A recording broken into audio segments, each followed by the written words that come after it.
You're now listening to the legendary Vinyl Esquire. This is Vinyl Esquire with DJ Rip. Vinyl Esquire. Vinyl Esquire. This is Vinyl Esquire with Vinyl DJ Rip.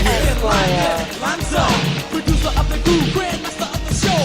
Next in line is Lonzo, producer of the groove, grandmaster of the show. Vinyl Esquire. Vinyl Esquire. Lonzo, he was the head of the record crew. Easy seeing him do it, going from being a hustler to getting into the music business and kind of finding his way. Podcast that uplifts the DJ culture and honors our legends. Vinyl Esquire. Next in line is Lonzo, producer of the groove, grandmaster of the show. Compton. Vinyl Esquire. Vinyl Esquire. Hello world, I want to welcome you to Vinyl Esquire, the podcast that delivers culture, truth, music. Would you join me, please, in welcoming DJ Rip? Hello world, I want to welcome you to Vinyl Esquire, and my name is DJ Rip. And Vinyl Esquire is the DJ podcast that uplifts the DJ culture and honors our legends. And without further ado, I would like to introduce the Vinyl Esquire, the legendary DJ, the legendary producer, the godfather of West Coast hip-hop, the individual who founded Crew Cut Records. He founded World Class Wrecking Crew, and he has launched dozens of millionaire, incredible celebrities, just to drop one name, NWA. I would like to introduce and welcome to Vinyl Esquire, the legendary Lonzo Williams. What's up, Rip? What's up with your money? Lonzo, how you doing, man? How you doing today? Man, I'm doing fantastic, dude. Just sitting back here in my studio. Just got through working out. I'm feeling good, dude. I'm feeling good. Wonderful, wonderful. Well, Lonzo, it's a pleasure. I want to thank you for allowing me to, interview you on Vinyl Esquire. This is the DJ podcast that uplifts the DJ culture, honors our legends, and you are definitely a legendary DJ and, the foundation of West Coast hip-hop. So, with that being said, it's an honor, so let's get right to it. I want to go all the way back to the beginning. So, Lonzo, can you tell me who or what made you want to be a DJ? I'm 14 years old, Campanella Park, Compton, California. Walking to what we had back there, the sock hops, and the DJ had it rocking. I saw what kind of control he had, man. I wanted to have that power, not knowing that I could do it. Just there was no mobiles at that time. I thought I had to be a radio DJ to get to the parks. So when I left high school, I took a broadcast class, got my third class broadcast license with the intentions on being a street DJ. Never wanted to be a radio DJ, and that was my motivation, man. I just, and it was the middle of the disco era, so DJs was just coming into their own. I'm in Compton. There's nobody doing house parties. There's nobody doing wedding receptions, and I put together my own little small mobile DJ system, man, to start doing parties, man. It just had a little old Vega. Most cats don't even know what a Vega is, a little old hatchback. Right. And if you ever see the movie House Party with Martin, House Party 1, when they pick up the DJ and they got everybody, all the equipment in the back of the hatchback and everybody all crunched up, that was me for real. That was how I had to roll. I couldn't put nobody in the car with me. It was me, just me, records and speakers. Wow. And that's how I started, dude. So what year would you say that you started? I started in 1976, fresh out of high school. I left high school 75, went to broadcast school, fresh out of high school, got my broadcast license in, I got my license in March of 77. So I was already DJing little house parties and stuff like that while I was going to school. So, I had a couple of little clubs I was playing in. So, yeah, 76. Wow. So what was your first DJ name? My first DJ name was Disco Lonzo. Disco was the hottest thing going at that time. Everybody was Saturday Night Fever, KC and the Sunshine Band, Donna Summers, and I just jumped on the bandwagon. It was a thing to do at that time, man. I played at a little club in L.A. called the Watt Disco. Wow. A little beer and wine joint. I was 19 years old, couldn't drink, but the owner didn't have a regular DJ, so he let me play for free. I played for free, as long as I didn't drink. And that's how I got my chops going, man. Wow. Wasn't no 1,200 turntables. He had a little old Radio Shack mixer in there, but for me, that was you might as well had a Macintosh with a Newmark controller at that time, and that was gold for me. Right. Okay, so DJ Lonzo, it's 1976, right? So did you have any early influences outside of Compton, California, or even inside of Compton, California, from the DJ perspective? Well, you know what, man? Back then, only person that you can look up to was a radio DJ. There were no other DJs around in the streets. So I always give my inspirational credit to a brother who's on the radio right now. He's in his 70s. Wow. He's still on the radio right now. His name is Roland Bynum. He played for KGLH right here in L.A. And he was the first guy I saw at Campanella Park. And when I got my broadcast license, we did a field trip up to KGFJ where he was playing on the radio then. And we had a chance to kick it and talk one time. I said, man, you never know you inspired, dude. You never know. And some people you inspire from up close and personal. Some people you inspire from a distance. And I was definitely one of those people he inspired from a distance. Wow, that's incredible. So talk to me about Compton, California in the 70s. So, on a national side, we see Compton and, we see nothing but gangs and gangster rap, right? That's what you see. Talk to me about Compton, California in the 70s for you. You know what Compton, man, was, I was born in Compton and I moved just outside of Compton, but everything I did was in Compton. I went to school in Compton. I went to Compton Parks. Compton was not what it became, man. It started off being a regular middle class black city, and it was where everybody did their thing at, man. Everybody went to Compton because it was like a suburb for black folks. And when I first went to Centennial High School, Centennial was one of those schools that was. And I looked at the basketball team in the 50s. The basketball team was all white. That blew me away. But, wow. I had a girlfriend that lived on the north side of Compton, and, I'd hop the bus stop running about 2 miles from my house, and I just strolled my ass through the neighborhoods and, go see my girl. Never got sweated, never got my pockets checked, none of that shit right there. It was just a different city, man. So I've seen Compton have its better days. And like I said before, even as a young teenager, every park in Compton, the high schools, the main hustle, the main source of fundraising was giving dances. My Catholic school I went to, they would give noon dances, they give after school dances, they give dances on Friday nights. The all-girls school, Regina Chaley in Compton, that's where I got my first regular DJ gig. And I was competing sometime with Campanella Park. Campanella would be on Friday sometimes. I'd be playing on Saturday, and we had a lot of stuff to do. And the radio stations would play different parks in Compton, and it was no big deal, man. And there was gangsters back then. They call them hoodlums, the cats that were super clean, with the biscuits and the super iron jeans and the leather jackets, but for the most part, they didn't mess with nobody. They was just a super cool dudes. A gang. They weren't even really gangsters. They shot dice. Right. They may Jacks rob somebody who they get into. They get into a fight. They may give me your money, punk. You know what I'm saying? And slap them around a little bit, but for the most part, we didn't see no knives and guns. And every time they gave an event, it was everybody went home, man. Everybody went home peacefully. Wow. Okay. In fact, it was crazy, man, because here's some crazy shit. When I was 14 years old, I could drive already, and my old man would let me drive his truck sometimes. My old man had a lawn cutting service.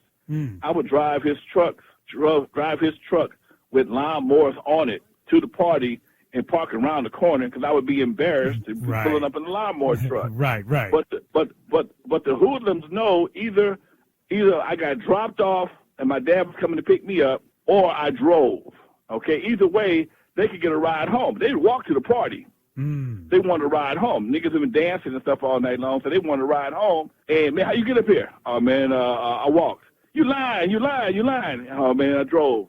Where you park at? And I drove the lawnmower truck. I don't care. And man, I come home with 4 or 5 hoodlums on the back of the truck, biscuits shining, and Levi's, the whole 9 yards. We cruising through Compton, coming back to the pad, man, at 11 o'clock at night from a dance. And because I did that kind of stuff, I wasn't a hoodlum or a thug, but I had relationships with the thugs, okay? Wow. And they looked out for me. So it just was a whole different. The whole street gang was totally different, man. When they did something, they would run me off. Get out of here. Go home. Go. Right. Get out of here. Can't be around here. It was a whole different mindset, man. Got you. So we're talking about 76. We're talking late 70s in Compton, California. So, obviously this is pre-hip hop for Compton. Actually, this right here is more like 72, 73. Oh. Okay. Okay, got you. I'm still in school, dude. I got out of school at 75. Oh, I'm talking. right. I'm 14 years old, 72, 73. Wow. Okay. This is how we got out, man. I mean, we got out totally different, man. Totally different. Gotcha. Totally different. So let's talk about 76. Let's talk about you starting as a DJ. You're Disco Lonzo. So talk to me about Disco Construction. You starting to produce your own records and how you morphed into making a name for yourself in Compton in the late 70s. I started making my name for myself because first of all, I had no competition. I was working 3 or 4 gigs a weekend. I had no competition whatsoever, none. And if I did, they wasn't making no money because I was getting paid. At least at that time, I was getting paid. Plus, I worked full time at a record distributor, so I was getting my records. Plus, at one point in time, when I finally got let go from the record distributor, I took my store list. I took all my contact lists, and a couple of years after that, I started making underground bootleg mixes. Okay, y'all call them mixtapes. Back then, we put them on wax, and we sold them in the stores. And because I had relationships with all the stores, they bought from me. They knew my voice, and they bought from me. And that I created an underground distribution network. And shortly after that, I got tired of looking over my shoulder because at the bottom of every record, you see the phrase copyright is violating this copyright is a federal offense. Right. And I just started at some point in time, man. The feds. I'm young and stupid. I'm thinking the feds gonna come kicking my door and take my ass to Guantanamo Bay or some shit, never to be seen again. So I never liked looking over my shoulder. That's why I never sold dope. Also, so I decided to start making some legitimate records. After I brought Run DMC to Eve After Dark and Curtis Blow, I realized we can do this shit. So I had a successful off-the-trunk distribution network I'd put together through VIP Records and some other record chains in L.A., which went in, made my first record, Slice, and shortly after that we made Surgery, and that was in the network. And then after a while, making records became the new hustle on the West Coast. So everybody came to Lonzo to get their records in the store because they knew I knew how to do it, and that's how I established myself as being an influential person. Because at one point in time, you couldn't get in the swap meet unless I co-signed it, because the swap meets don't buy from everybody. Most record vendors will not buy from you because they might not see you again. Wow. And records are 100% refundable. So if the record don't sell, I want my money back or bring me some new product. Right. So if I can't find you, I'm not going to buy from you. So a lot of the guys came in. They came in. They wanted to start to the swap meet. Old Man Park was, Korean guy would call me first. Hey man, Lonzo, you know guy, you know so and so. Yeah, I know Eazy. You can buy from him. He's cool. All right. You sure? No problem. So that's how I became. I was one of my first, another step in becoming the Godfather. You had to, same thing with Greg Mack. If you wanted to get on K-Day, Lonzo had to hook you up with Greg Mack. Gotcha. Okay. If you didn't know Lonzo, you couldn't get to Greg Mack. So let me ask you this question. You bounced right over it. So let's back up just a little bit. I just want to touch on this just a little bit. So was Disco Construction what you created to put out music at first? Nope. Disco Construction was my mobile DJ company. It was named after Brass Construction. Gotcha. I loved their music. I thought they had a cold-ass name, and I tried to figure out how I could utilize that name and still, make it work for my mobile. And I came up with Disco Construction because that was the hottest shit going. Disco Lonzo, Disco Construction, and that's how you got the name the Wrecking Crew. Because the Wrecking Crew originally were 2 guys that worked with me and tore down my equipment, helped me tear down my equipment. Because any mobile DJ back in the day worth his salt knew that doing one party requires you to move your equipment 4 times in one night. And if you got 4 serving Vegas, or even 2 serving Vegas, BGWs, amp, a coffin, and your crates, it's like moving a 1-bedroom apartment 4 times in one night. And that shit, I was working so hard, man. I was working so much, I had to have help, and that's how you got the Wrecking Crew. Wow. Okay. So before we get to that, talk to me about Eve After Dark. I know, I understand you became a club owner very early. How did that happen? Man, my dad came by my house one day and saw me. Well, I moved to my mom's house. She had passed, and he had the key to it. It was his house. I was the key. He came by the pad, saw me with a bunch of money, and because everybody in my neighborhood sold dope, my old man was ready to step off in my ass. And I'm like, hey, man, Pops, calm down. I ain't selling no dope. What are you doing then? I'm DJing on Friday nights. Ain't no much DJing in the world. So I said, come by and check out what I'm doing. And he did. And he came by an Alpine event, man, and we was cracking. Alpine was one of our main venues. We had about 500 or 600 in Alpine, and we was charging like $4 a head, and we was getting money. Nice. And my old man asked about the business particulars, how much it costs and blah blah blah. And I told him he had a fit because Alpine was costing us about $800-900 a night, and $800 a night. My old man only made about $700 that whole month. So for us to pay that kind of money for one night, he had a fit. So he had a buddy, his drinking buddy, had a club that had a banquet hall over it, and he made the introduction. I've been doing this, man, all my life. We grew up in the same neighborhood.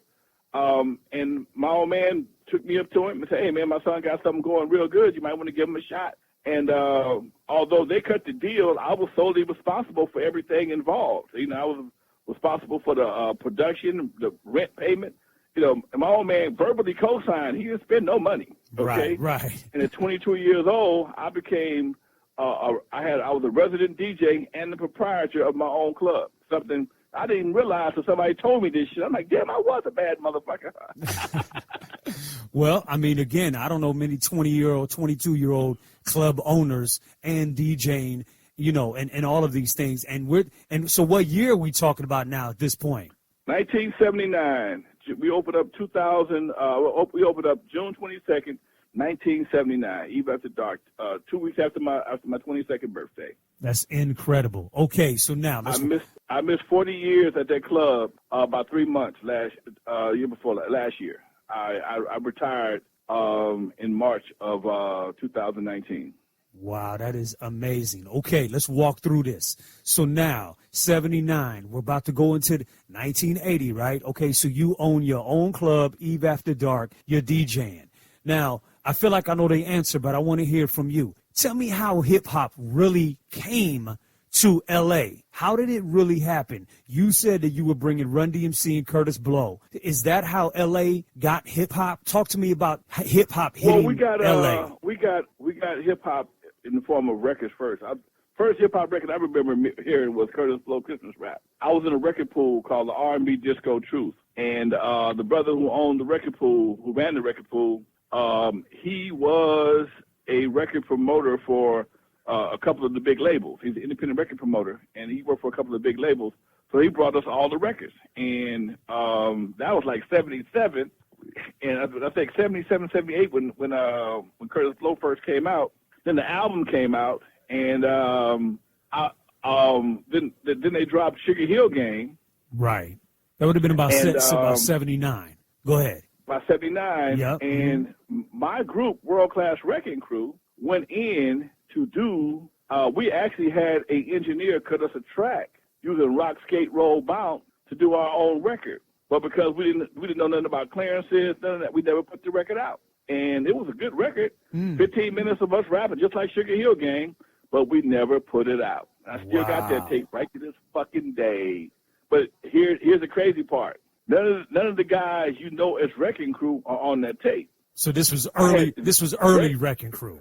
Early record. This right here is pre-Dre, pre-Yella. This is something I did with my original guys. Dre and Yella are not original members of Wrecking Crew. They like second string. Wow. See, I didn't know that. Okay. So you would say that hip hop sound, or the first time that LA got hip hop was through the records, and you would say that this was through you. Is that right? It came through. I'm not gonna tell that story. I'm not gonna say that because it was other things came through. But we were the first club that was playing hip hop regularly. Gotcha. Eve After Dark was the first club that was, because I remember when we hit the same year that Rappers Alike came out, and at that time in '79, hip hop still hadn't made its way in yet. We played more R&B at Eve After Dark than we did hip hop. Then hip hop started getting more regular about that time. We started getting stuff like Super Rhyme and Super Rhyme. We started getting that kind of stuff, and we still played Tom Brown. We still played Slave, Prominent Funkadelic. I mean, Knee Deep, all that shit was still cracking. So we had our playlist was kind of diverse for the first year or so, man. Maybe the first couple of years, it was pretty diverse, and we did include a lot of hip hop that was available, but it wasn't a whole lot available. So would you say that Christmas Rapping was the record that you heard that made you want to, rap and be an artist? Nope. I heard it first. I liked it. It wasn't until 1982 when I reached out for Curtis Blow, because he was just about to drop the break, and I booked him at the Eve After Dark for a concert called Christmas Rapping. And when I booked Curtis Blow first, and then a few months later, Russell talked me into bringing in Run DMC. Okay, when Run DMC came to town, there was two things happened. One, when Curtis came to town, he brought Davey DMX. Davey DMX taught Yella how to scratch. That was the first thing. Wow. Okay, because up until then, LA wasn't scratching. Okay, we were just blending and mixing. Wow. Okay. Okay. And when Russell taught me to bring in Run DMC in, that's when I realized we can do this shit. Cause I gave them $500, 3 plane tickets, and a couple of hotel rooms, and they played for like 15 minutes. I'm like, oh hell no, I can do this shit. And then Ron had this thing at the end of the set where he dropped the mic and he broke one of my microphones. I got pissed like a motherfucker. Then they turned back around and played for my competition the next night. I really was pissed. Oh my God, I was pissed. Wow. Okay. So I'm like, I ain't booking no more acts. I'm gonna do this shit myself. And that's shortly after that. That's when I made my first record, Slice. And this pattern right after Run DMC's is like that. Right. Okay. So here we are.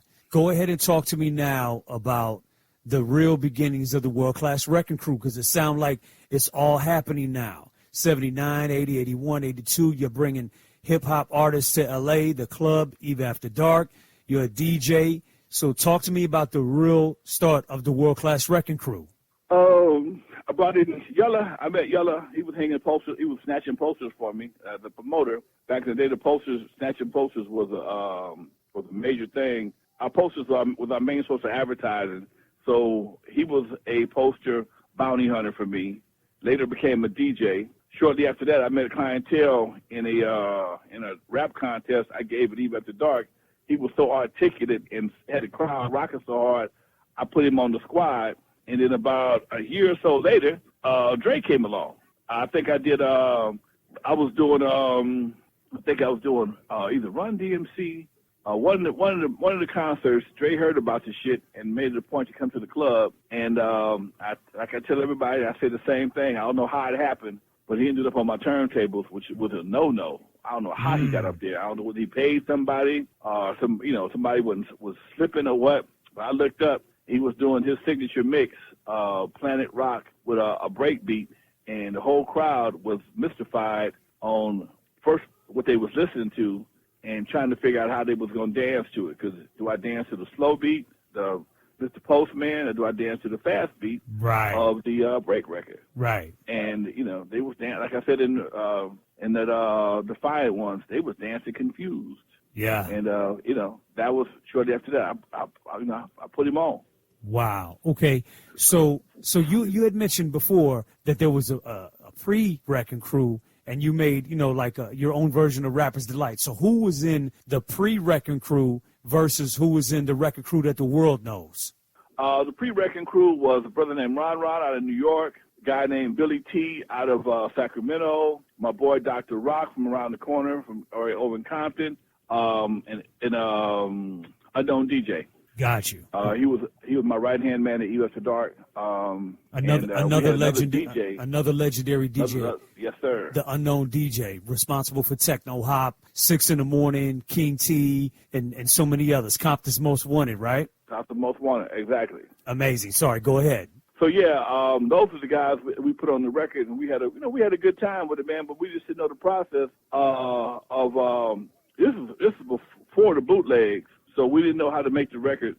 We didn't know how to make a record at that time. We just put it on a cassette, played it in the club, and that was our whole claim to fame, man. So then, world-class record crew that we know of, who was all in that? Myself, DJ Clientele, Unknown was there for a minute, Dr. Dre, and DJ Yella. So what's interesting is that you're all DJs except Clientele, correct? Clientele's a DJ as well. So he's not as popular as Dre and the rest of us, but he does spin. So Dre was a younger DJ, right? Well, and then Yella, right. You said Davey D taught Yella how to scratch. That's amazing. So the world-class record crew, you were all DJs and rappers and not singers per se, but, musicians, right? I was an MC. Yella and them were, I was an MC. Clientele was more of a rapper. Dre and Yella did the scratching. I mean, I got videos of us, me emceeing the show, and Clientele and Dre and them mixing, and Clientele coming up and rap. We were an entertainment company. We had our own sound system. We had our own lights. I had my own. As all my shit, I had my own lights. I had my own sound systems, and we was that crew. We was Grandmaster Flash and the Furious 5.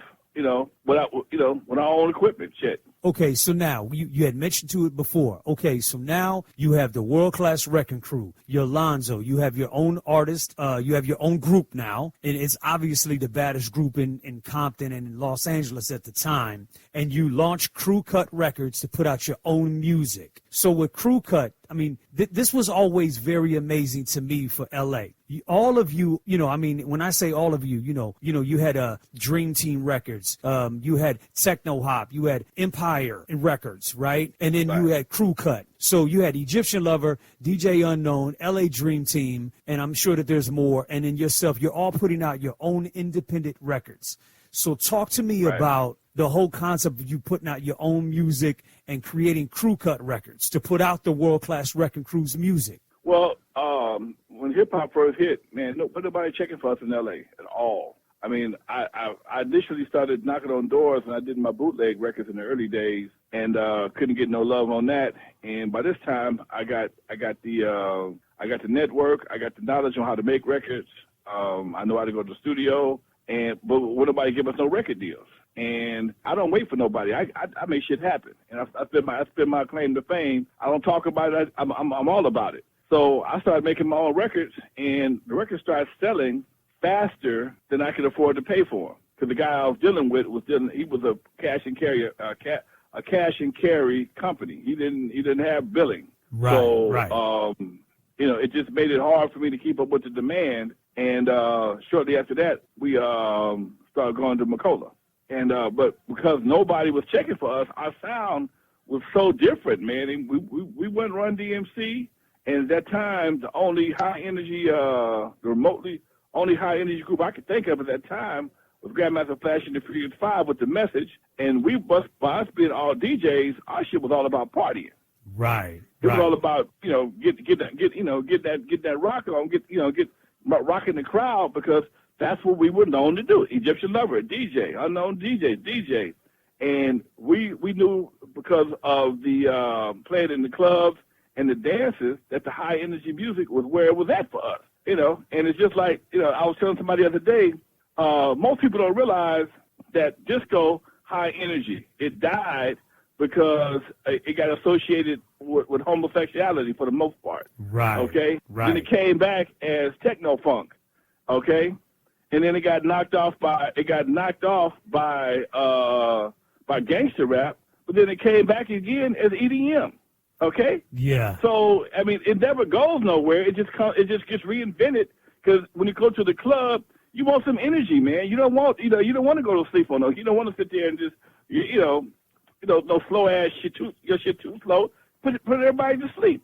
So Right. you got to have something with some high energy to it to keep people motivated, and that's all we did. Disco, like I say, disco, electro funk. Now we got EDM. Ain't nothing but disco without all the strings and shit. So you know what's interesting, and you're 100% right, Lonzo. What's interesting is that you made this hit, you splashed onto the LA scene, you started making records, and then nationally, everywhere around the country, we started getting the records. And you were making these high energy records, right? But your hit records were more like slow songs or, mid tempo. So I want to talk about the records that the World Class Record Crew put out. So you put out a hit record called Turn Out the Lights in '87, I believe. But you also, you had records before that, obviously. Your first records like Slice in 1984, Surgery in 1985, Juice in 1985, and House Calls in 1987. Talk to me about the first record and the process of you making these records like Slice, Juice, Surgery, House Calls, and then getting to Turn Out the Lights. Talk to me about this process. Well, you know what?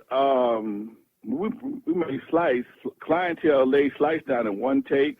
I rented a Linn drum from a buddy of mine. Yellow created a quick beat and went to an 8-track studio. Yellow scratch, clientele rap. We was in there 45 minutes. The whole record, 45 minutes. That was it. I think it might have cost me maybe about $60 in everything. $20 for the studio time, $20 for the damn you bring the drum machine. I was in and out. Wow.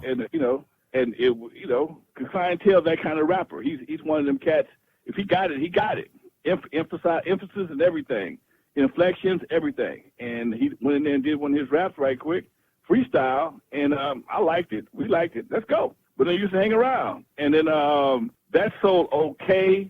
But for the California style, we knew we had to come up with something more up tempo. Yeah. The Slice didn't have no bass, no chords. It was just Run DMC style. Right. And that did not fly well in L.A. So when Dre came on a little bit later, and with the Doctor theme, that just made us go, okay, shit, let's try something that's we got the Doctor, and what does Doctor do? Doctor's cut, and where they do it? They do it in the Surgery. Mm-hmm. And that's how we came up with Surgery. Went in the studio, Audio Achievements, and hired another guy named Daniel Sofer. We knocked that down in a couple of hours, and Dre did the scratching, and that was cool. And then that did pretty good for us. My network was kicking in. That was the first record. I started off at Bill Smith Custom Records.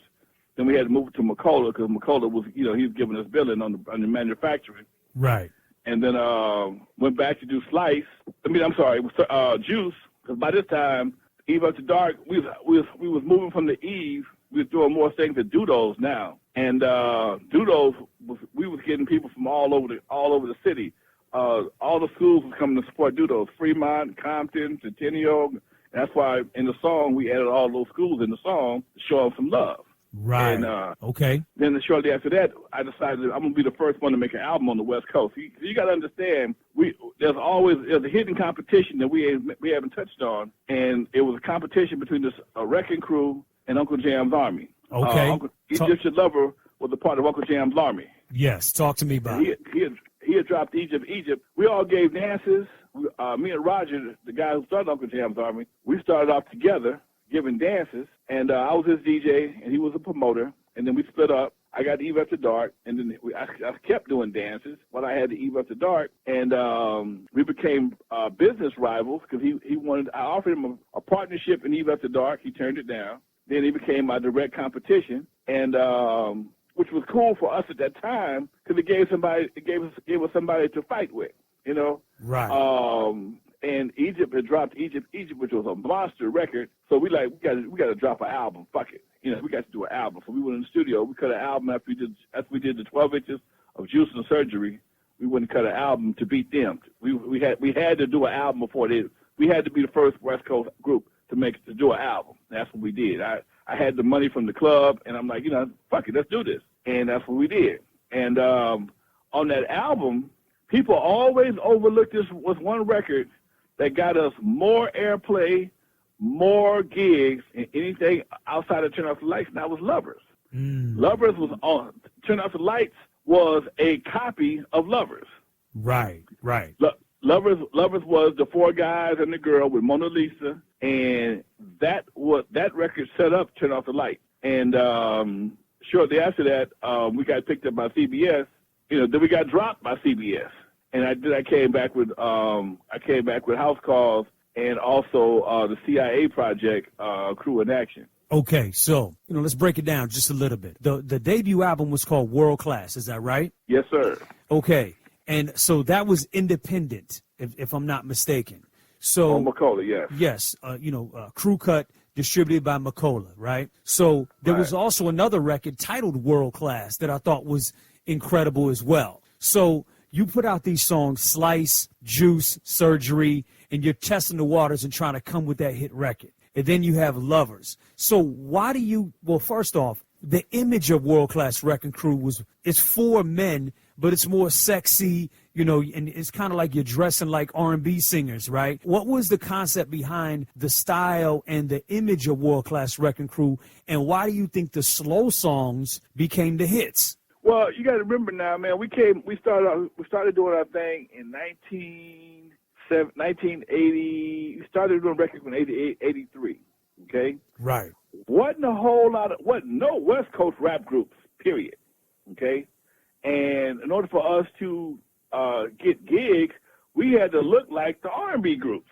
The first 2 or 3 years, Wrecking Crew was on the road. We was the only rap group on the show, and we playing with Midnight Star, Starpoint, Barcades, Morris Day and the Times. We playing with groups like that.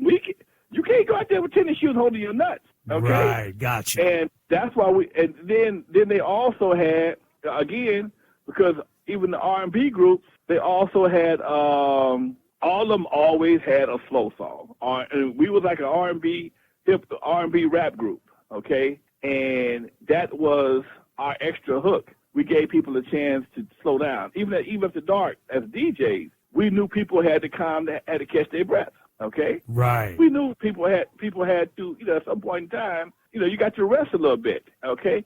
And then ain't no better way to rest than rest with a girl in your arms.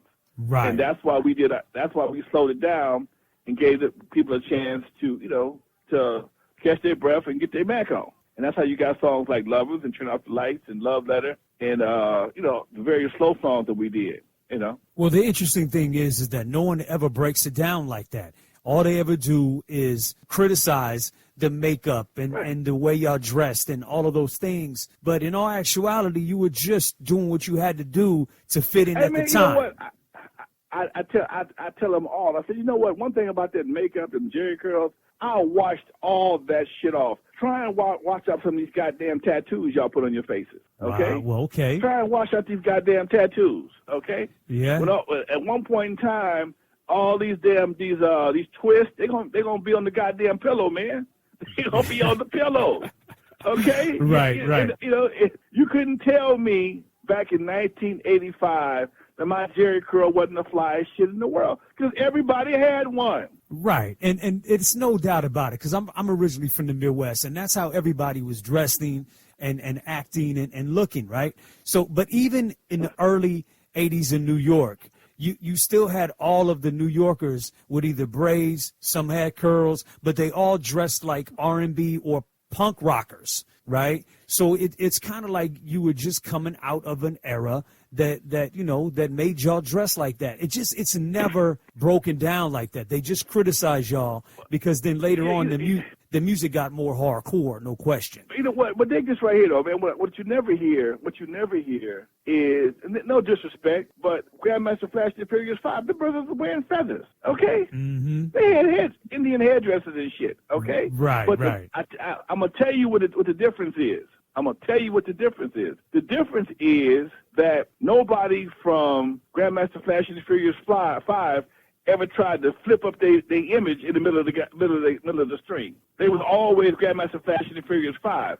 And but 3 people in hip hop that I can recall went from being one thing to another, and that's Dre, Yella, and Tupac. Okay, I mean that's a good point. Tupac rocked with Digital Underground. He'll tell you, I danced in my drawers to have a place to stay. When I was with Digital Underground, I danced in my drawers. Yeah. But he's a real dude like that, though. He always kept it real with you. And, everybody, when it came to Wrecking Crew, everybody wanted to blame Lonzo. I was a leader. Okay, fine. But they wanted to seem like it was me that put a gun on their head and made them wear the eyeliner and lift it. I ain't put no gun on nobody's head. Nigga, that was the shit we did. Right. All I got on my face is eyeliner, okay? Everybody else got on lace gloves and eyeliner and rouge and all that. Nigga, that was on you, okay? But Okay. you can't. But you gotta put it on me because you told the world you was a gangster. Right. Well, Okay. So it's interesting. Okay. So again, I just wanted to point that out because again, no one ever talks about really why you guys had the image you had. So needless to say, World Class Wrecking Crew had some hit records and spawned a lot of legendary artists. So then now you end up getting the deal with Epic Records, and then you lose the deal. But how did you end up getting the deal? At the time, man,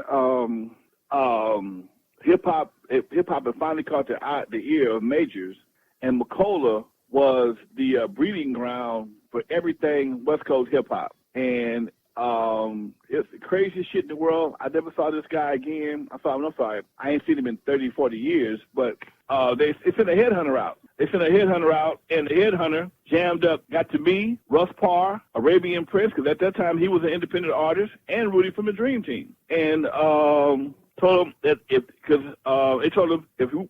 we weren't interested in a record deal, that there was a meeting for us set up at CBS. And we all went to CBS or Sony, and we all had meetings a half hour apart, 2, 2:30, 3, 3:30. Okay. And we all sit in the lobby at the same time. Wow. And Wrecking Crew, I guess because of our musical diversity, got the record deal. That's how it happened, man. They came looking for us. We didn't shop no deal. As soon as we dropped our album, they came looking for us. So then you got the deal. As soon as we dropped the album, huh? So you got the deal on Epic, and you dropped an album, Wrapped in Romance, in '86, and right. I believe you had a single called The Cabbage Patch. Is that correct? Cabbage Patch was on our EP. It wasn't on that album. Okay, now you have the deal with Epic, CBS Records. Now I know you bounced around a little bit. So within this time frame of having the deal on the major, you ended up, and no one ever talks about this. I know you had, and we're going to get to it, a young group called CIA that was around as well with, Cube and Sir Jinx and Kid Dynamite. And, of course, I know everyone knows that Jinx is Dr. Dre's cousin and all of this. But they were a group called the Stereo Crew and put out a song called She's a Skag, produced by Dre, correct? So talk to me about that little piece, because that's like a snapshot in history where you got the deal, you put out one album, and then you put out the Stereo Crew. How did that even happen? The Stereo, actually, we were in negotiations with Sony for our record deal, and they asked me, "Hey, man, you have any more groups?" And I didn't. I really didn't, tell you the truth. There was nobody else in our camp that was coming up. But at that time, we were always judging contests, and K-Day had a contest going at the skate ring called World on Wheels here in L.A., and I saw Stereo Crew, and I realized they was, when I realized they was Dre's cousin, blah, blah, blah.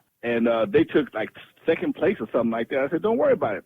You want a record deal, we'll get you a record deal, okay? And it was just like that, man. Larkin Arnold was my executive producer. You have any more groups? Yeah. They just took second place, and I knew I could go get them. They was young as hell. They was like 15, 16 years old, and I knew they would love the deal, so they gave us a single deal for the Stereo Crew. They actually did the single deal before they did the Wrecking Crew deal. Wow. Okay, that's interesting. Yeah. They okay. was actually signed, and the record was out before we got our money. So this is the Stereo Crew, and it's Sir Jinx, Ice Cube, KD, and Kid Dynamite, right? And Ice Cube. This Right. is early first record. This is like 85, 86, right? Yes, sir. How did this song do? Did it do well in L.A.? You know what? It didn't do anything at all, man, because CBS never knew how to promote rap records at that time. They had no idea how to promote a rap record. They had no idea of the grassroots marketing that was needed to produce a rap record, to promote a rap record. And they put it out, and I guess they figured because it was a rap record and rap was getting popular, it was going to sell. and it was a knockoff of another record at the time too. Damn, what was that record we knocked off? Damn, I can't think of it offhand, but there was another rap record that we had knocked off. Fly Girl. Right. Listen to She's a Skag and listen to Fly Girl, and you're gonna see a lot of similarities. Right. Okay. Yeah, She's a Skag is a dope record though, and we loved it in the Midwest. But yes, it does have similarities. Yes. Right. And when we did our album, we did all the demos in my studio at the house, and then once the demos were done, we took a cassette to our executive producer. He thought we had finished the album already because at that time cassettes was kicking ass. The high bias cassettes was a mother right. as far as clarity. And he said, no. I said, we ain't finished yet. He said, well, cool. Go back, do this right here, and go back and bring me something that sounds like Free World by Jesse Johnson. Jesse Johnson's Free World was the hottest shit at that time. And if you listen to The Fly, that motherfucker is Free World, damn near beat for beat. Okay? Right. And the Fly is World Class Wrecking Crew on CBS Records. This is the deal. Yeah, go ahead. Wrapped in Romance. That was a big single off of our album at that time. So what ultimately broke up the World Class Wrecking Crew, or why did it stop? Well, it was a few things, man. One, the CBS deal did not go like we planned. I mean, you got to remember, man. You got to take into consideration. Everybody is young. These guys are like 20, 21 years old. I'm the old man in the group at 29, at 28, 29. Right. Okay. I'm the old man at 29, okay? I've been in business before. I've owned nightclub, blah, blah, blah, and I was already established, okay? And they were trying to get going, and we get this money from this record deal, and they went through it like it was hot, like a hot knife through butter. Just went right through it. Okay. And thinking we was going to because before then, we was gigging so much, so we always had money. So we could blow money on Monday, and shit, we blow money on Monday through Friday. We back gigging on Saturday or Friday. Right. Okay, I got you. But we ain't gigging now. So we sit around my house, man, for months doing nothing. I mean, just doing nothing. And I think in '85 we went to England, did a show in England. That was a nice little ego booster. But for the most part, we wasn't doing shit. And I still want the Macola screwed us over on House Calls and the CIA album, EP. We didn't get paid for that because he said we had a bunch of returns in the studio, in the warehouse. But he didn't tell us he was still selling the records. Make a long story short, man, money dried up. I just bought this house. I had a car. Dre had a car note. I'd co-signed for, and I couldn't loan him no money because I'm paying your car note. Right. Okay? Right. I'm paying you. I'm not giving you no money. I got to pay your car note. I'm trying to save my credit as long as I possibly could, and I need to go to the studio and make another song. And they was on this street rap shit, and I'm like, dude, we don't know no street raps. We players. We got to do another ballad, okay? And nobody wanted to do a ballad. They was tired of rehearsing because we would rehearse 4 or 5 hours a day, okay? Because I took stage performing very serious. So every stage performance to me was a competition. Okay, I'm looking to burn somebody's ass live on stage. Okay, right, I got you. And only way you're gonna do that is you got to be sharp. And that's what we rehearsed 4 or 5 hours a day. Dre hated rehearsing, and by this also at the same time you're looking at LL Cool J and Run DMC coming up real strong. Especially Run DMC, all they doing is, they doing their tennis shoe thing and the Lee jeans and the very street look without all the rehearsing, and it was like, shit, man.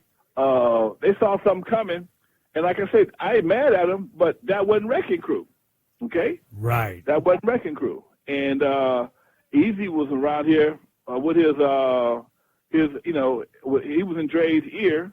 And we were still going. The original plan was Dre was going to produce Wrecking Crew, and still produce NWA. And if you listen to NWA's first album, when you listen to songs like Panic Zone and Something to Dance to, yes, they made them a Wrecking Crew songs. Right, okay? right. ain't nothing but Wrecking Crew songs, but they wasn't really take a full chance and just go straight street. So they did something they knew they could get on the radio. So I tell people sometimes, I say, man, before you judge me or try to put them on the pedestal, look at the true history. Look at the album covers. Look how they was dressed in the initial album covers. Listen to their initial album. They wasn't always trying to be gangsters. I'm not trying to bring them down. I'm just trying to keep it real. Okay, No. They was not trying to be gangsters. They was doing more of a street look. Okay, Right. They all had on white tennis shoes. I just looked at the album cover the other day. All had on white tennis shoes. All had on jeans, T-shirts, or jerseys or something like that. And it wasn't until later on they moved into the all-black Raider and the hockey shoe. I forgot the name of the hockey stuff, but Raider and King stuff. Right. Okay? Right. You know, so, and, you know, people, it's funny how people will talk to me like I knew they were going to be successful and I should have made that transition. Not really. I mean, everybody in NWA ain't millionaires. Okay. Well, also, you're much older than them, and you come from a completely different era, really. I mean, even though, and let's talk about it a little bit here. So, World Class Record Crew is going away, kind of, right? But, you know, and then here comes the beginning of NWA. But you could tell that there was, things were, you know, together, right? So you had, you know, World Class Record Crew and NWA starting. You could still hear the sound, like you just said, with Panic Zone and Something to Dance To. And you could even see how Dre dressed on the first record versus the other records. You could see the transition, you know, versus how Eazy was dressing, right? So also you have Stereo Crew, which is pre-CIA, which is pre-NWA, right? But it all, and even the CIA records sounded like, I mean, no disrespect, but they sounded like knockoff New York records, like the Beastie Boys. It was knockoff Beastie Boys. Right, and Run DMC records. So it was, you could kind of tell y'all were trying to find y'all niche. Things were going away. Some things were coming in new. So with that being said, you have, you know, in NWA, or the beginning of this, you got a young Dr. Dre, DJ Yella, CIA is around with Cube, Sir Jinx, Kid Dynamite, Arabian Prince is obviously around as well. A young Michelle A, because a lot of people don't know Michelle A was on World Class Record Crew songs before. You know, you know, because she was his girl, she was Dre's girlfriend or something. Is that right? No, she came in as just a singer for hire to do Turn Off the Light, and when she did Turn Off the Lights, we broke up. The crew broke up. After we broke up, Turn Off the Lights took off so big, it was the word on the street was whoever had her signed to a record deal had a contract waiting for them at Atlantic, for them at Atlantic. And I didn't hear about it till later on. By this time, Dre was bumping uglies with her, and took her to Ruthless, and they got the money. And then she became his girlfriend. Wow, interesting. Okay, so again, all of these individuals that the world knows, Michelle A, right, Eazy-E, Ice Cube, NWA, Dr. Dre, all of this originates from Lonzo and the World Class Wrecking Crew, your studio, and Crew Cut Records, right? Right. So, okay. So now, talk to me really quickly about this change of hands. How did Dre and Eazy, or how did Ruthless Records really start? And, you know, the whole process. So now we're going from, you know, we're in the mid-'80s, you know, 86, 87, right? And now we're changing from up-tempo to more harder street stuff. It's, you know, like, for example, you know, Unknown DJ, he has Techno Hop. He puts out Ice-T, and here comes 6 in the Morning. And then you got Toddy T with Batarram and King T, and now you can hear the music changing. So talk to me just a little bit about how Ruthless Records really started. Well, Eazy was around my house and studio on a daily basis, man. I mean, he was always here. He would come to some of the dances I would give. He was hanging around, blah, blah, blah. And he saw I was making money with the record thing, and he wanted to be involved some way, form, or fashion. He didn't want to be. He got tired of selling dope, or the dope thing was getting kind of grim. Okay, right. This is the late '80s now, and they killing folks left and right. Dope dealers is dying. They falling they falling like flies, man, after somebody sprayed Raid in the room. And I guess he got a little concerned for his own personal safety. And rumor has it that he had a cousin that had died, got killed in the dope game, okay? And he didn't want to do it no more. And so he was looking for somewhere to invest his money. And Dre had talked him into being in the record industry, to do, maybe making some records. And but the only person they could go to was Lonzo. Lonzo was the only one who knew anything about the record industry. And in fact, when you see the movie Straight Outta Compton, and you see Eazy kicking the guys from HBO out of the studio, that was at my house. That's where I'm sitting at right now doing this interview. I still own that house. I still own that studio. Wow. You saw Eazy do his demo. That was at my house, okay? Everything was done at my house, okay? When Eazy wanted to go, when he wanted to get his Ruthless logo done, he had to call me up, Lonzo, who's your graphic designer? I took it to my boy, Daryl Davis, the one that did all the covers for Surgery and Juice and House Calls. One guy did all our graphics back in the day, and he also did the Ruthless logo. Look, Lonzo, I need a contract for my artist. Come on, man, let's go talk to my lawyer, Ken Clavens, up in Beverly Hills. Wow. Took him up there, and he had to go get his stuff done. Lonzo was the go-to guy before Jerry Heller came along. So how did you first feel when you heard the music? And you brought up Straight Outta Compton, and I know how you were depicted in the film. We're going to talk about that later. But, okay, so now here comes NWA, Dr. Dre, Eazy-E, Ice Cube, NWA and Posse, the whole thing. They're releasing Ruthless records on Macola, or through Macola as well. How did you feel when you heard this music, and tell me the impact? Well, you know what? At first, man, it was cool. I never really hated on the music per se, dude. To be honest with you, this is just the part that kind of one of the few things that pissed me off about the movie. When Eazy in real life, on everything I love and 100%, in real life, when Eazy walked out of the studio and Dre brought in the Boys in the Hood demo, put it in my cassette player in my living room, we were all sitting in my dining room, okay? They all laughed. They all laughed. They all laughed. Look at Eazy trying to rap. Oh, man, he can't rap. You got to sit your ass down, man. Blah, blah, blah, blah, blah. I remember like it was yesterday. I said, man, I don't know, man. It ain't that bad, dude. I said, first of all, you got to realize, fellas, that one of the hottest records right now is called Pickin' Boogers, okay, by Biz Markie. Okay? Right. Okay? So at this time, hip-hop was wide open. Right. Hip-hop was wide open. Hip-hop was wide open for anything that could keep a beat. Okay? Pickin' Boogers was a hot record at one time. Okay? Right. Pickin' Boogers. So yeah. I'm like, dude, if Pickin' Boogers can be a hit, Eazy got. And I've always been an encourager, man. I've never been a discouraging cat, man. That ain't never been my get down, dude. If that was my get down, I wouldn't be who I am. Wow. But because people like I think I told you last night, when the umbrella of success covers up is so big, the people under the umbrella don't get no shine.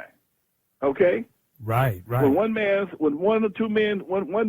umbrella of success gets so big, anybody else under the umbrella will get no shine, no sun on their head. Okay. Wow. So that's how it comes down, man.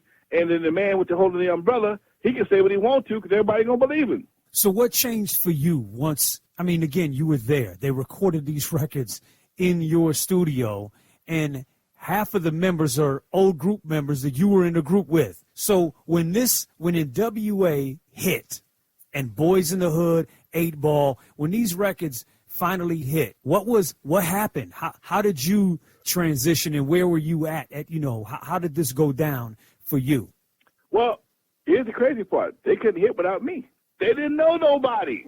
Okay, right. Yep. They didn't. When I was out selling crew cut records or bootlegs, whatever the case may be, I did it by myself. Okay, yeah. They'd all be at home, or I get up in the morning. We get up in the morning at 7 o'clock all my life. Okay, swap meet open at 10. I'm there. I done been to the pressing plant and got me something to eat and wait till the swap meet to open up so I could make my runs. So nobody knew nobody, but everybody knew Lonzo. Got you. So when Eazy started making the records, I had to make the introductions for him. I had the network. I'm the one that had the network of all the independent stores and the folks that were shipping stuff to Arizona. My network wasn't huge, but it was effective. I had connections in Seattle, Washington, Arizona, and Nevada. Those were my strong points. Okay. Okay. And because I have relationships with the Anderson brothers, Cletus and Kelvin, they knew people outside the state. So we were shipping records all over state lines. I was. So in order to get that on, plus I had a relationship with Greg Mack. And Greg Mack don't know Eazy-E. And Eazy-E's song has so much cussing in it couldn't play it. It couldn't play it. And they finally got an edited version in case they was able to play the record. Wow. Okay. But all these introductions was made through Lonzo.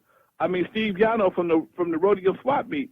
I met him slinging bootlegs back in the day.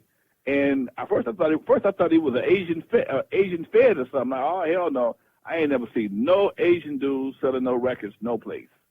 Okay, and he got verified through another one of my contacts. And next thing I know, come on by the house, man. He come by the house, and he was here on a regular basis, and he was buying my underground bootlegs by the hundreds every week. And then he started making his own, and Dre would do some mixes for him. And, dude, I didn't really care because I do so much. At some point in time, it's a pleasure to move on to something else. Okay, for me. Gotcha. When it's, and in the bootleg game, it got so crazy because by the time we was doing so many bootlegs, we ran out of records. There was only so many records come out at a time, and some guys just got to the point where they would just copy somebody else's whole record and to put another label on it, okay? And I didn't want to get caught up in that shit, okay? So I'm like, I'm leaving this alone for this shit to get too crazy, and the feds come down here and start busting folks. Again, I didn't know the real deal, how the feds operated, who it was illegal. It was a civil thing, not a criminal thing. Right, okay? right. But again, who knows? I didn't know no shit about that. I'm gonna leave it alone. And Steve Yano was making his Dre making cassettes at the swap meet, and they had another market. And that was cool. I was not tripping. I still had clubs to run, man. Right. So I still had clubs to run. I was building crew cuts. So, when you've been involved in as much ground level stuff as I have, you have to let some shit go to move on to something else. Well, and to speak upon that, you ended up releasing a solo album in 1990 called Phases in Life. So clearly you moved on as NWA went that direction. You still continued, like you said, you had clubs to run, and you still put out some solo music. So talk to me about, the album that you put out in 1990, Phases in Life. You know what, man? I sit around, I saw how the Wrecking Crew thing jumped off, how the NWA thing jumped off, and being a grown-ass man, you got a lot to talk about. I could talk to you for 4 days. You still wouldn't be at the tip of the iceberg. Right. Okay? Right. And, when you've done been involved as much as I have, I got so many different directions I can roll with. And it's the same thing with Phases in Life. At that time, I think I just got married for the first time. I had a kid and I was 18, fresh out of high school. My mom had passed. My dad had got sick, so I had been going through some shit, man, And then also I saw one of my cousins get married and was happily married for a while, and then that shit was left. So when you see a lot of shit, man, and that's why I'm kind of disappointed in some of the artists right now. As much stuff that we're going through as a world, you would think they would be talking about more than just shaking nuts and getting high. But again, that's another subject. So I just took it. I was asked to do an album. I was paid to do an album, and I wrote some songs that I felt that was relevant at the time. I got some more rappers. I think that was that was Willie Z and Alberto, and we did that album together. Did it right here in my studio, and it did okay. It was all right. We didn't have no real big hits from it. The company really wanted another Turn Off the Light. We tried to put something together for something like that, give them what they wanted, and it didn't work. But kept me relevant, man.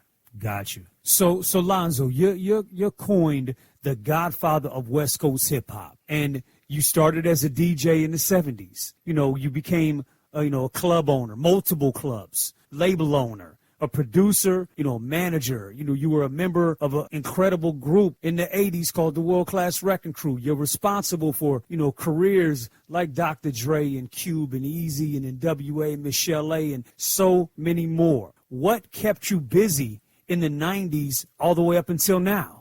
In the 90s, I formed a distribution company called West Coast Record Distributors. I think it was like 89 to 91, I believe it was. Makola had got some interesting partners and put him out of business, and I saw a need for independent distribution.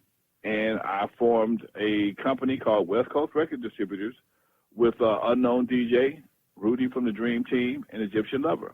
And through that company, we gave birth to Rodney O and Joe Cooley. We launched JJ Fad's song, Supersonic. Wow. We launched King T. We dropped the Compton compilation, got 8 and Chill from Compton Most Wanted up and running. And then because we were all a bunch of young egotistical cats, we fell out after we made $1 million. Wow. We fell out after we made $1 million. We made $1 million the first year and couldn't get along long enough to make another $1 million. So true shit. So this is what kept you busy over all those years is well, my other career is running nightclubs. Right. Okay. I like the entertainment lifestyle, and that's why I said I ran Eve After Dark off and on for 40 years from 1979 to 1985. I ran Eve, and I was doing doodles back and forth. Then I started doing Skateland at the same time. Did some Wrecking Crew stuff in the '90s. Like I said, I did the West Coast record distribution situation. Went back in the club business again in the about 94, 95 for a while, and started doing. I have multiple careers that keep me busy. Okay. Gotcha. Nightclubs have always been my fallback situation. I like the entertainment life. Like I said, it's always cool. I'm a night owl for the most part. Up until the last couple of years, I'm taking my ass to bed like everybody else at about 12 o'clock. Fuck this. Right. But right. I still love DJing. I DJ at a few clubs. So you know what, man? I can't tell you exactly what I was doing in the 90s. That shit was about 30 years ago, but I was doing something. No, I got you. I mean, clearly the music business, the entertainment business, and the club business has kept you busy for 40 years. No question. So, okay. So let's go ahead and get to it. Straight Outta Compton, the movie. You were depicted in the film one way. How do you truly feel about the film, how you were depicted? Did you have any part in the film? Give me Lonzo's take on Straight Outta Compton, the movie. When I saw the movie, man, I knew it was based on reality and some bullshit, okay? The day while they were shooting the movie, I got a phone call from a friend of mine who was an extra on the movie. Hey, Lonzo, you coming out to the movie set? I said, no, why? Why am I doing that? I ain't no fucking groupie. I ain't coming down there and sit around and watch niggas do. No, I ain't gonna do that. Oh, man, you need to come down there, man, because they got a guy playing you in the movie. Now, I'm like, yeah, you full of shit now. My buddy who called me, he's a comedian. We've been clowning each other for years. And I figured he's pulling my leg. And, no, Lonzo, for real, man, for real. There's a guy down here, he's playing you, dude. He got a jerry curl and everything. Yeah, all right, man, I'm coming down here. If I come out, I'm gonna kick your ass. And sure enough, I go down there. And I didn't see him at first, and then we go to another spot where they was having lunch, and I looked around, man, on the trailer. There was my name on the trailer, Lonzo Williams. I'm like, oh shit, what the fuck? Wow. And no sooner as I said that, man, homeboy turned the corner, and I'm like, damn, he got the Jerry curl, a Lonzo style shirt. People that know me know I love shirts. Mm-hmm. And I'm a shirt-wearing cat. I got hundreds of shirts, man, and some of them is loud as hell, some of them is just smooth as hell. Anyway, and I looked, I'm like, oh, shit. And I'm a grown-ass man, but I'm a real dude. And I saw him, man, I'm like, damn, I got a little sentimental. I'm like, what the fuck? And he started smiling. He gave me a hug. Yeah, man, they got me playing you, Doc. They got me playing you, bro. I said, how'd you find out about me, man? How did you get your Lonzo inspiration? He said, man, I've been watching you on YouTube, watching your videos on YouTube, and that's how I did. I said, come on, let me talk to you. Let me give you some real Lonzo lessons. So we sat down there, man, on the on the steps of the trailer, and I explained to him, you know, what it takes to be Lonzo, and if you really want to do it right. And I told him you got to cuss, you got to be animated, and you got to come with some enthusiasm and some passion. Because if you ain't passionate, you ain't Lonzo. Right. And we laughed and kicked it. And the next day, his character was doing the part with Dre's character, the part where they doing with homeboys combing his Jerry curl in the mirror, and he talking shit to Dre about anybody to do like he tell him to do. That while at that time I'm sitting in Video Village with Dre. We watching the part being shot, and the little white lady in front of us, she was a script director, and she didn't know who I was from a can of paint, but she looked up at me, looked me dead in the face, and said, that Lonzo character has a filthy mouth. I said, he sure does, don't he? And I'm like, this is some crazy shit. She don't know who the fuck she talking to. Wow. Talking to the OG, but she could not believe that I talk like that, and I do. So anyway, but yeah, man, overall the movie was cool. It was entertainment with a little bit of history in it. They used a lot of creative licenses to make the movie more effective. Mm-hmm. Eazy ain't jumped out of no building, running from no battering ram. Okay, he ain't hopped over all them damn fences. He ain't do all that right there. Cube never came to do those. Doodles was the shit, but I don't ever recall Cube ever playing Doodles. And the scenario that they used to make that happen was a different scenario completely. Okay. Me going off on Dre was for something else he did. Okay, and my character in the movie, like I was taught a long time ago, all publicity is good publicity. A lot of people got cut out the movie completely. Arabian Prince, J.J. Fad, Miss Chalet, and a lot of people was pissed off behind that. Right, okay? right. The fact that they knew they couldn't do it without me and make it authentic, that right there said a whole lot. Now how they projected me, I ain't elated about it, but like I said before, man, before COVID, I was regularly booked at colleges and various schools to discuss my feelings on the movie and discuss the movie. You can't get Dre. Ren don't do shit like that. Yellow might, but I doubt it. So I became very accessible and very popular on the movie scene. In fact, one of my buddies who worked on the movie called me before the movie and said, Lonzo, this movie is going to change your life. I said, how the hell you figure that? He said, trust me, man. I've seen the dailies on this thing, man. Your character is prevalent enough to make an impact. And he was right. Right. Well, that's why, I was really excited to interview you, because I really wanted to hear, how you really felt about the film. It's amazing, what you just said, how it happened. I mean, you didn't know anything about the film, and they didn't talk to you about it.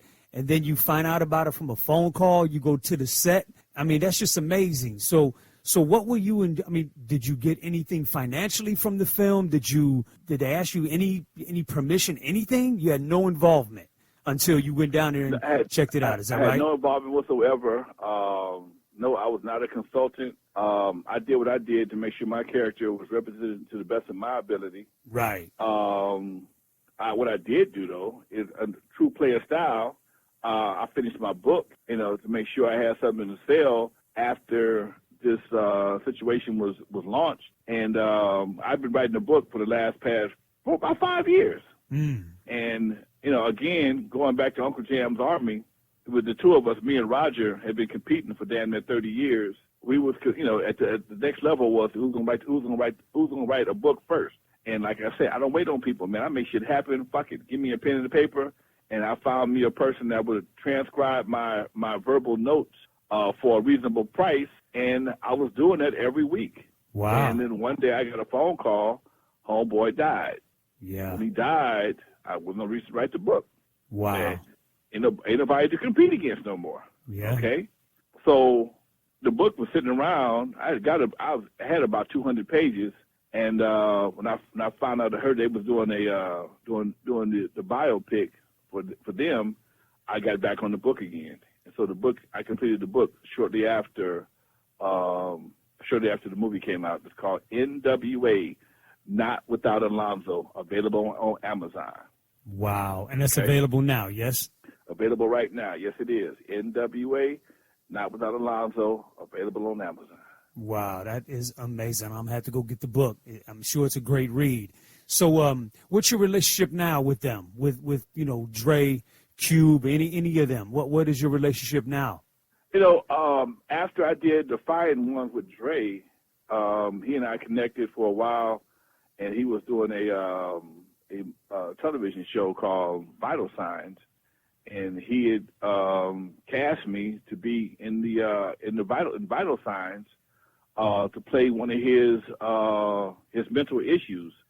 Unfortunately, the project never got off the ground, but we had reconnected for that.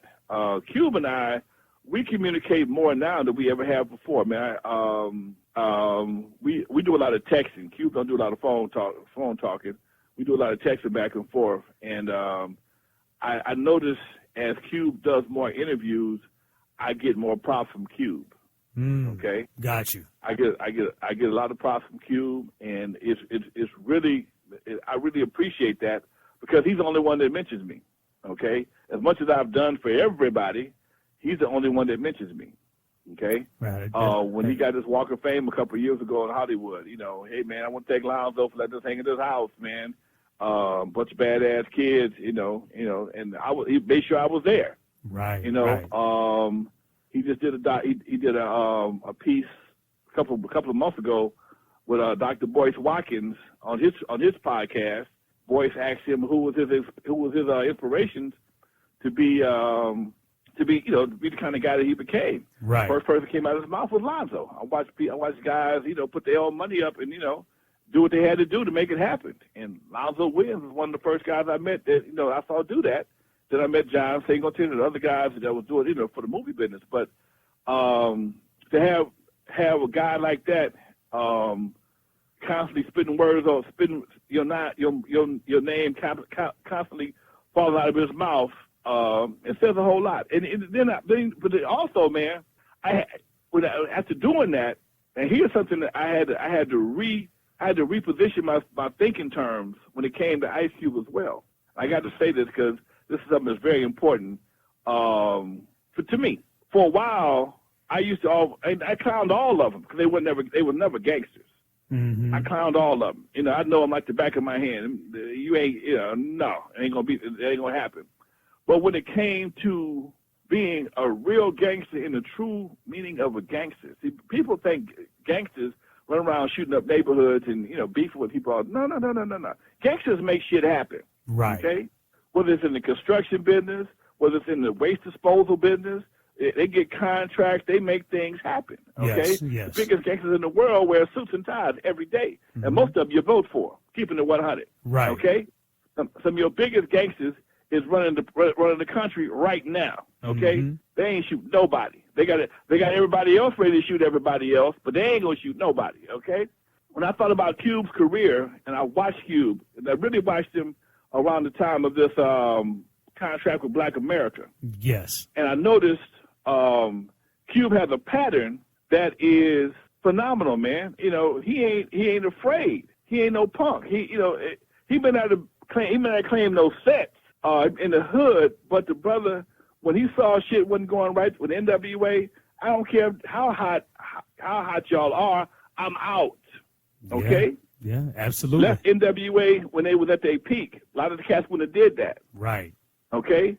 Took a chance on himself, went to New York, and got with some folks and made some bomb-ass albums, okay? Created a hell of a musical career. Shortly after that, took a chance on himself, got with John Singleton, and made Boys in the Hood, and said, oh, shit, this movie shit is nice. I'm going to make my own damn movies. Boy, then you got Fridays, you got Barbershop, okay? Yeah, There are a couple other movies that I can't think of right now, Right. okay? Right. Then the brother said, you know what? You got a bunch of basketball players. Basketball players have the shortest career span of everybody. Baseball players football actually as less, but basketball, they still in good shape most of them after their careers are over with.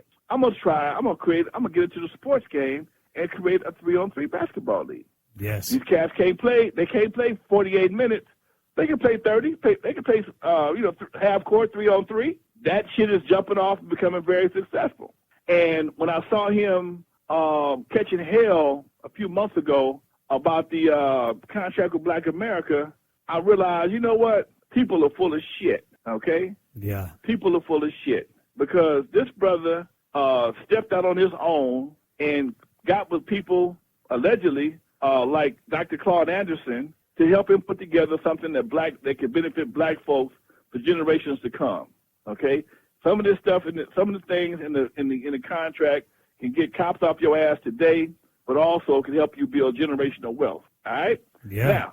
Now, he got drugged through the media because he sent the project out to Trump's campaign and Joe Biden's campaign. And here's going to show you how much people don't know nothing about civics, okay? Both campaigns responded. Joe Biden said, hey, man, we'll get with you after the election.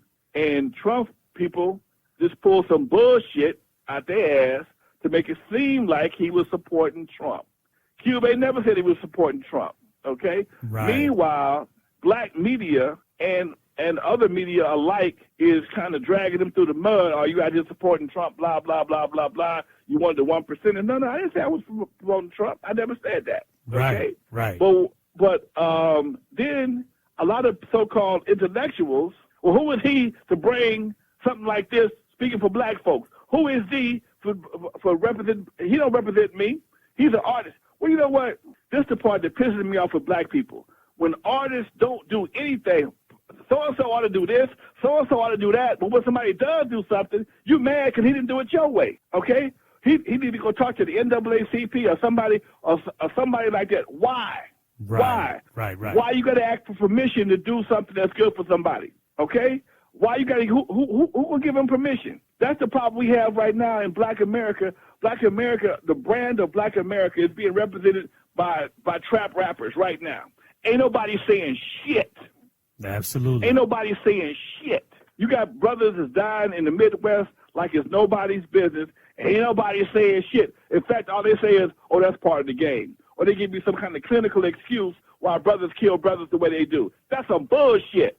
Okay? Right, absolutely. Okay, you done got me fired up, Rip. I'm sorry. You done got me fired up this morning, man. I ain't had no coffee or nothing, but that's some bullshit. Yeah, I mean. Ain't nobody, the NAACP and nobody else has said shit about these brothers the way they died. All the street cats, man, you know, that's just part of the game. Bruh, what game are you playing where niggas got to die all the time? Niggas dying every week now. Yeah, man. It's so insane. Cube stepped up and did something he felt that was needed, okay? And my question is, if what he has created benefits us as a black folk, why are you mad? That's like telling me you mad, you got $1 million check from the ice cream man as opposed to the mailman. You mad, you got a check in the mail for $1 million. You got a check for $1 million that came from the ice cream man instead of the mailman. Why the ice cream man bring me my money instead of the mail? No, nigga, you got the money. Right. Okay? Right. Same shit. Absolutely. So you more mad at the messenger than you are the message. Yeah. Okay? Yeah, it's insane. And Lonzo, I didn't mean to get you worked up, but it's good content, baby. You know what I mean? People get more mad at the messenger than the message, man. If Cube can put together something that here you go. Here's the next problem. He sent it to Biden and he also sent it to Trump.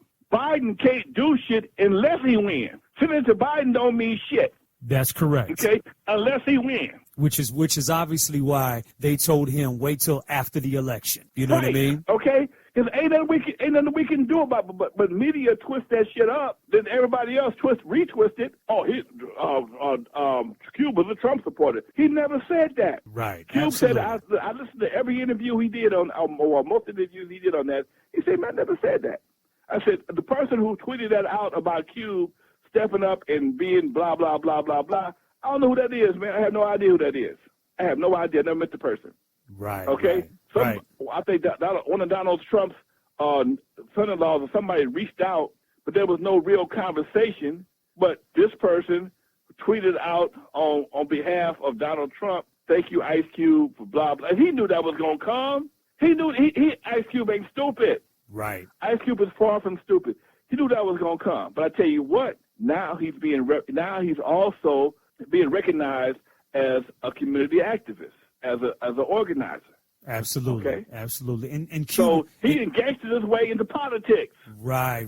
Okay? Right. And Cube has always been one to, to stand out and stand up for what he believes in. No doubt about it. You know what I mean? Okay. And So why he gonna get permission from who? From who? Right. So why would he? The man's always stood up for what he believed in. Right. Always spoken out. Okay. Absolutely. He didn't get hit with more bullshit than anybody else outside of Public Enemy. Correct. Okay. Yeah, absolutely. All for, right. for what Cube has He got hit done. with a bunch of bullshit. Right. I didn't say that. That ain't what I said. This is what I said. Right. Okay. And Cube, his whole career has dealt with, the bullshit. He's always dealt with it head on. Right. And he's always, to his best ability from from what I've seen, has done the right thing. You know what I mean? So, Right. so you're 100% right. So that's incredible that you still communicate with Cube. Did you have any relationship with any of the other people that was affiliated with your brands, like Suge Knight or Snoop Dogg, or any of the other, affiliates of NWA or the whole brand? I met Snoop for the first time about 5 years ago, man. I didn't, Wow. I didn't hang out with these guys. Again, man. You're much I'm older. not a chronic smoker. Oh, okay. I'm shit probably 12 to 15 years older than most of these guys, man. Yeah. You're right. we may connect in passing, but we're not on the same shit. Right, I got We you. ain't on the same. I'm not a gangster. I'm not looking to run out of no club with, ducking out. I don't do that. Okay. I got you. I'm not looking to get caught up in no hood shit. Okay. I don't do that. I'm with you. So, Okay. So Lonzo, tell me what you're working on now. What is Lonzo currently working on? Man, Lonzo has founded a nonprofit called the Lyrical Revolution. And the Lyrical Revolution works with up-and-coming artists to try and get them to stop creating lyrics that promote homicide, suicide, and genocide. Okay? Wow. We sit here, man. We sit here on a regular basis, and we Black Lives Matter protest systemic racism. Meantime, brothers are dying in the hood by the dozens every week, and it's like that's all part of the game. That's what happens in the hood. No, it don't, motherfucker. It happens because we make it happen. Okay?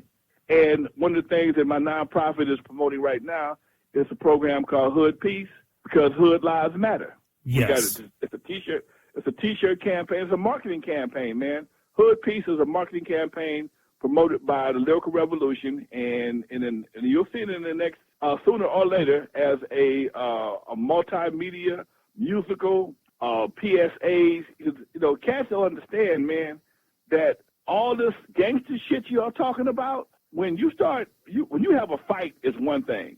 As soon as you pick anything up to add to that assault, you elevated everything to another level. And when you pick up a gun, you just changed everything.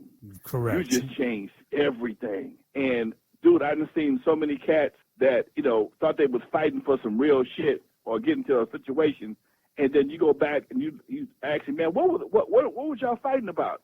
Well, man, homeboy ate some of my French fries. And I thought that was disrespectful. Nigga, you fighting over French fries? Right. Huh?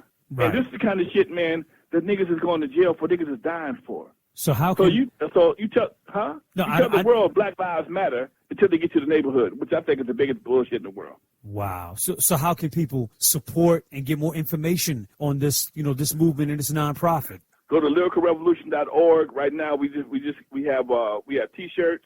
We have yard signs, because I realize that the people that need to hear this message are not going to church, man. They in the streets. So we got a series of yard signs, and they say Hood Peace, stop the pain. Hood Peace, do it for the kids. Hood Peace, so we can live again. Hood Peace. I mean, there's various slogans that go along with the concept of Hood Peace. Why we need Hood Peace. Hood Peace, stop gentrification. Because so many people are leaving the hood because folks is dying in their front yards, man.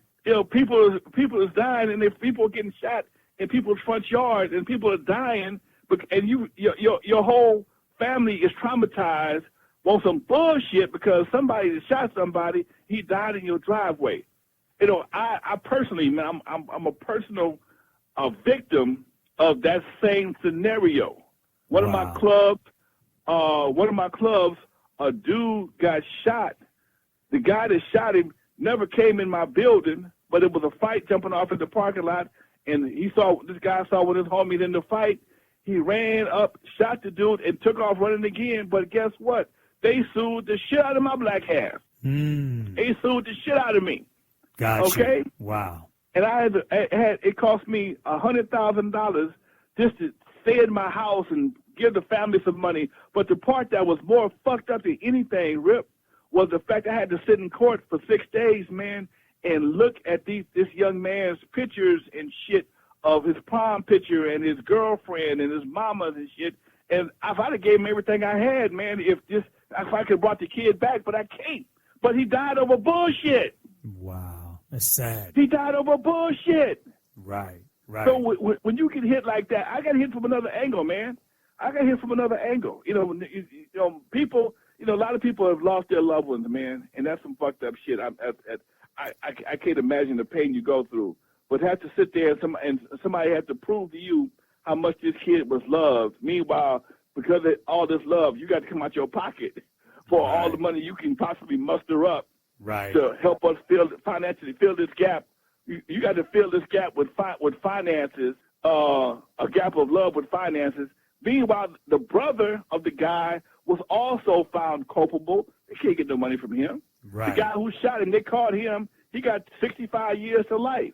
Can't get no money from him, but they got to find somebody to put a patch on this shit with some money, and it was my black ass, okay? Wow. $100,000 cash out the pocket, Doc.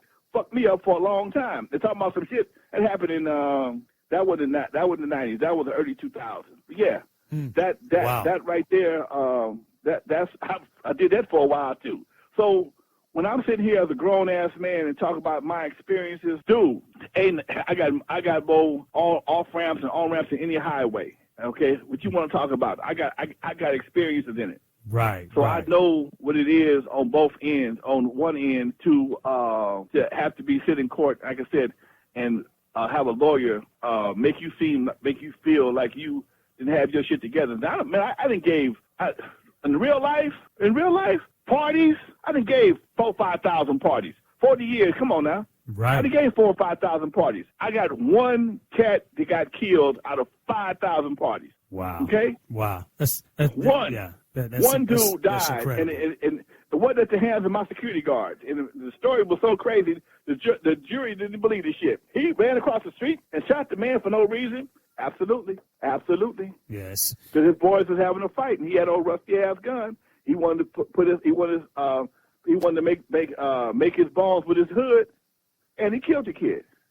Okay. Yeah, it's so sad, and there's so many sad stories like that, which obviously is the reason why you got the nonprofit and you're pushing that movement. It's incredible, man, and salute to you for doing that. So Lonzo, what's in the future for you? Man, I'm looking forward to working with you and your folks on this Lonzo biopic, and finally getting some recognition for my accomplishments and achievements in the hip-hop industry. Yes, sir. I'm looking for Hood Peace to be, I'm launching the Hood Peace out of Compton. I'm looking for Hood Peace to be something that people think about, and I'm looking for it to be a national movement, man.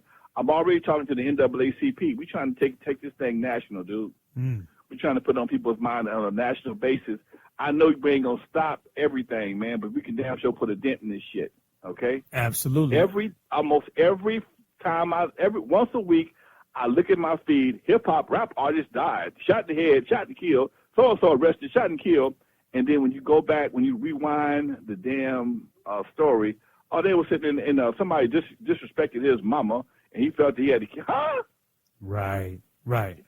We used to do mama jokes, man. Right. It always ends up with some bullshit that could have been prevented. No question. Right.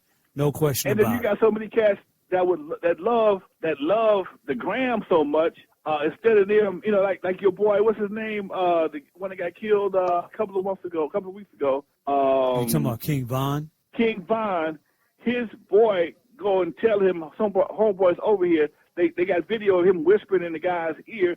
The same thing happened with Tupac. Somebody going to go ready to tell Tupac. Remember this? Think about this. Yeah. Look at the video. Somebody went and told Tupac, so-and-so over there. Tupac leads the brigade over there, take off on homeboy. Yeah. Okay? And they get into it. A few hours later, he dead. Okay? Correct. Same thing happened with this right here. Homeboy, his so-called partner, hey, man, somebody else, homeboy over there, blah, blah, blah, blah, blah, and he leads the brigade, going over there and take off on homeboy, and next thing you know, he dead. Yeah. Okay? Yeah. It's So, your real homeboy, hey, man, I see homeboy over there. Let's go. Let's go. Get the fuck out of here. absolutely. That's your homeboy. No, I mean, you're 100% right, and we all have to do our part to prevent it and make sure that this stuff stops. There's no question about it. So salute to you for everything that you're, attempting to do and you're going to do. So, Lonzo, do you feel like with everything that you've accomplished and everything that you've set out to do over these vast 40 years, do you feel like the West Coast has been properly represented in the hip-hop history? Do you feel like West Coast gets its proper due in the story? That's a good question, Rip. Does the West Coast hip hop get its proper dues in the story? I personally believe that it does not. I personally believe. I'm gonna have to agree with you on that, Rip. First of all, Rip, you got to realize something, dude. Think about this for a second. I want you and your audience to think about this. West Coast hip hop. We talking about Southern California hip hop, okay? For the most part, has been inundated with gangsters since 1985, 86. We've only had one non-gangster come out of West Coast hip-hop since 88, 87, okay? That's Kendrick Lamar. Everybody else has been gang-affiliated, all the successful ones. Mm-hmm. Okay. Think about it. Okay. Think about it. We had one group for a while, the boys that did the Dougie, they was out of L.A., but other than that, everybody else has been, so people sometimes people want to say, hey, no, it's gangster rap, but gangster rap ain't hip hop. Sometimes that's the narrative. Gangster rap ain't always hip hop. Okay, it all depends on who you're talking to. For the most part, the hip hop lifestyle is very prevalent in West Coast hip hop, but it's just that I think that the artistry, because hip hop, as I know it, is totally different what I'm seeing, okay? Right. Hip-hop was never weaponized against us. Hip-hop was always used to uplift us. It was never used against us in any way, form, or fashion. It was never something that we did that we used to bring each other down, okay? I mean, cats always talk shit, but that's just men, okay? Right. And you talk shit, you out, Cool Mo D, and LL Cool J talk shit all the time, but it was strictly for records. And the one thing about hip hop I don't like is, especially this new version of hip hop, is that it seems like these cats are talking shit and then retroactively have to prove themselves to be the person they said they were in the studio, and this shit it's getting out of hand. Yeah, I totally agree. And the reason why I asked you is because I've always felt like, in the hip hop history, when they talk about hip hop history from the 70s, 80s, 90s, 2000s, and now, when they talk about, New York and the South and the West Coast, they never really highlight the fact that you were all independent, and all those hit records that came out of the West, you all did it yourself. You were independent, and that's phenomenal. And then when you talk about, real lyricism and real beats and producers, now Dre gets a lot of respect, and NWA. But everyone else, Ice-T, a lot of them, yourself, you just don't, to me, you get the credit that I believe that you deserve. So that's why I asked you that. So with that being said, Lonzo, before we get out of here, can you give me one story from your past? It could be from the 70s. It could be to now. It could include NWA, World Class, but it's about Lonzo. Can you give me one story, one hip-hop story that our listeners might not know that comes from Lonzo's past as being a DJ and everything that you've done in your career? One story. I got this one story I tell. I love this story, but it's the truth. It's to show you how things have changed so much. When Disco Lonzo was running the streets of Compton and L.A., I was DJing everything. Okay, I've been doing luau's. They got pigs in the ground. They got Russian hats and cats kicking their legs the whole 9 yards. But I did a lot of quinceañeras also, a lot of quinceañeras. And I'm doing this quinceañera in East LA. Me and my cousin are the only black people in the zip code. Okay. Wow. Okay. And we rocking this. We rocking it. We rocking it. Ain't no more DJ to call. You got to call Disco Lonzo. And my name being Alonzo, okay, is a Spanish surname, so they didn't know I was black till I got there half the time. Anyway, right. We rocking, and a fight break out. Two gangs, they fighting. They fighting like, I mean, these motherfuckers is at war, okay? Dude, one of the guys, they say, hey, man, hold on, Holmes. Stop this shit, man, hold on. Let the DJ go, man, he ain't in this shit. And I swear to God, Rip, both sides helped me tear down my equipment, load my truck up, put my cousin, who was drunk as a motherfucker, in the front seat, paid me my money, and go ahead, man. Go ahead. Get out of here, man. Fuck this shit. Finish your shit, man. And as I was pulling up the driveway, they went right back to fucking fighting. True fucking story. Wow. No True way. Story. True fucking story. Wow. Well, hey, at least they you went got... back to fucking fighting, okay? I hadn't left the driveway yet, and they was back at it again. So they clearly knew you weren't a part of this. They knew I wasn't a part of this, but they gave me enough respect to keep me out of it, too. And Wow. that's the part I had to... When you seen how people keep you out of your business, set your business, man, you can go home. You keep your money, get, the party over with. We paying you anyway. Just get out of here. Yeah, but nowadays, man, they just jumped on my ass too. Yeah, they'd have threw some. They'd have knocked over the whole DJ booth. They wouldn't even have They cared. done tore my shit. Okay. Yeah, absolutely. So Lonzo, that's absolutely incredible. Go ahead. No, I'm just saying, man. So when you've seen better days, you hope for better days. You know what I'm saying? Yes, sir. A lot of kids ain't never seen nothing but turmoil and chaos in the hood, man. Man, dude, we used to go everywhere. We went anywhere we wanted to go back in the day. Only place we did not go in L.A. unless you knew somebody with Nickerson Gardens. That was always a different kind of place. But other than that, if you knew somebody, you can go to Watts.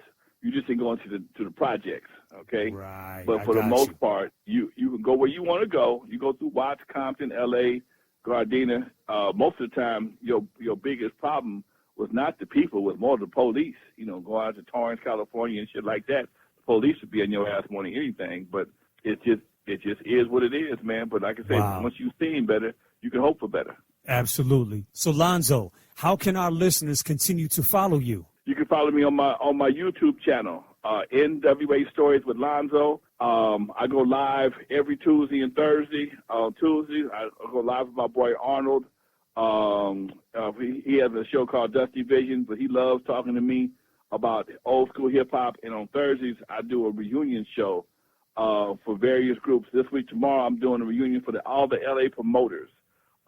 Before we was making records, before we were doing hip hop, there was a whole musical movement that was being promoted in LA.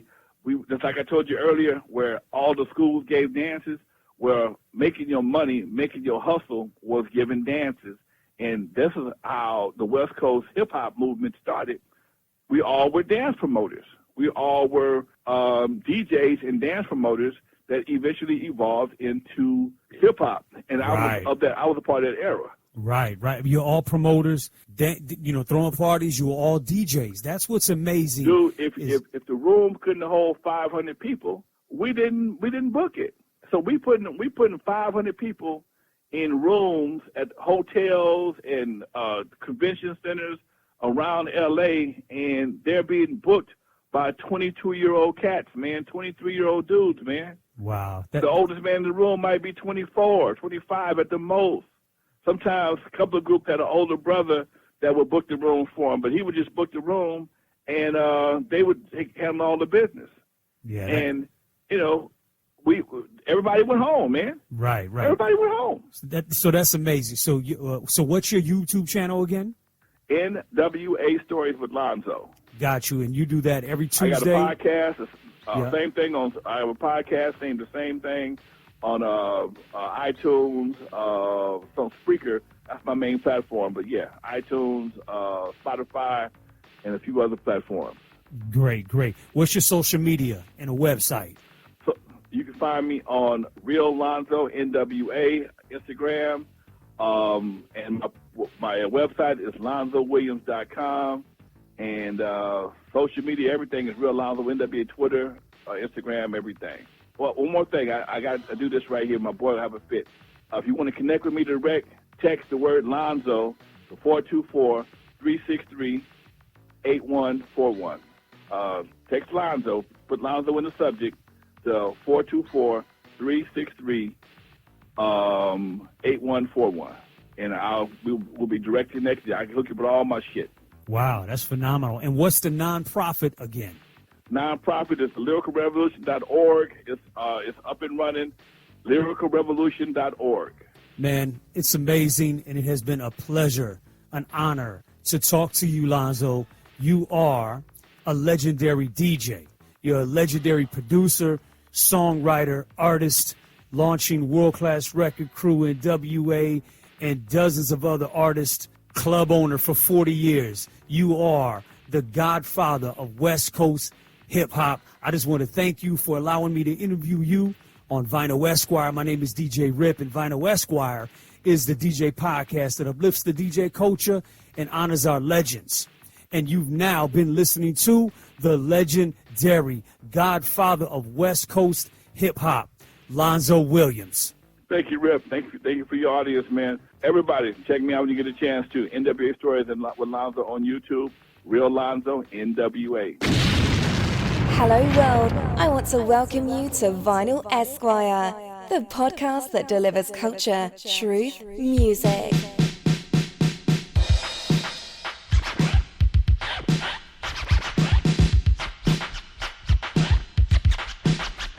I like the sound of thunder and without a blunder, spinning on the wheels is the yellow skin winner. So keep your body moving, stay right on time, cause like yellow, the music's on your mind. Well, I remember just a little while back when the DJs were starting to disco scratch, and it was only done by just a few. One was DJ Yella of the Wrecking Crew. They came from everywhere just to see a Yella throwing down at the EAD. The E after dark scene became the penthouse, but that didn't stop Yella from turning it out, because Yella cut the record down to the bone. And Lon's got me rocking on the microphone. Yeah, he can cut so fast, he's lightning quick, cause all it takes is just a flick of his wrist.